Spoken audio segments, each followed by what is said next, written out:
കൊട്ടിയൂരിൽ കല്ലുരച്ച് കുറി തൊടുന്നൊരു ആചാരമുണ്ടോ? ആലിലമേൽ കല്ലുകൾ അടുക്കി വയ്ക്കുന്നത് എന്തിനാണ്?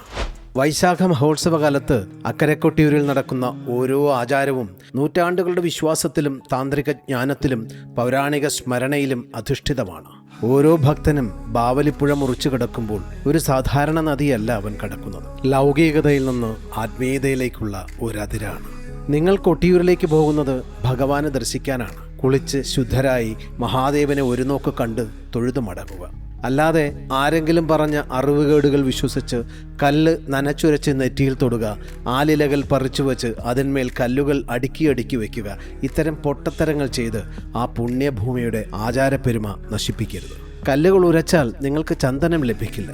പ്രസാദം നൽകുവാൻ സൗകര്യം അവിടെ ഒരുക്കിയിട്ടുണ്ട്. ഇനി തിരക്കിനാൽ പ്രസാദം ലഭിച്ചില്ലാൽ കൂടി കുറി തൊട്ടാൽ മാത്രമേ ദർശനം പൂർണ്ണമാകൂ എന്നൊന്നില്ല. ആരെങ്കിലും പറയുന്ന തെറ്റായ ആചാരങ്ങൾ അനുവർത്തിച്ച് സ്വയം പരിഹാസരാകരുത്. അല്ലെങ്കിൽ തന്നെ ക്ഷേത്രവിശ്വാസികളെ അന്ധവിശ്വാസികളായി മുദ്രകുത്തുന്ന ഒരു സമൂഹത്തിലാണ് നമ്മൾ ഇന്ന് ജീവിക്കുന്നത്.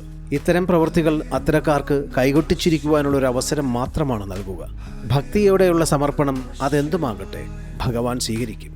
ഭക്തൻ ഭഗവാന് നെയ് സമർപ്പിക്കുമ്പോൾ വാസ്തവത്തിൽ തൻ്റെ അഹന്തയാണ് സമർപ്പിക്കുന്നത്. മണിത്തറയിൽ തലകുനിക്കുമ്പോൾ ഒരു ശിലയ്ക്ക് മുന്നിലല്ല നമിക്കുന്നത്, ദക്ഷന്റെ അഹങ്കാരം ചാരമായ ആ യാഗവേദിക്ക് മുന്നിലാണ്. കുചേലൻ എന്ന മഹാഭക്തനെ തൻ്റെ സതീർത്ഥ്യനായ ഭഗവാൻ ശ്രീകൃഷ്ണന്റെ സവിധത്തിലേക്ക് പറഞ്ഞയച്ച കുചേല പത്നിയുടെ ഭക്തി സകാമമായിരുന്നു. കുചേലനാകട്ടെ നിഷ്കാമനും.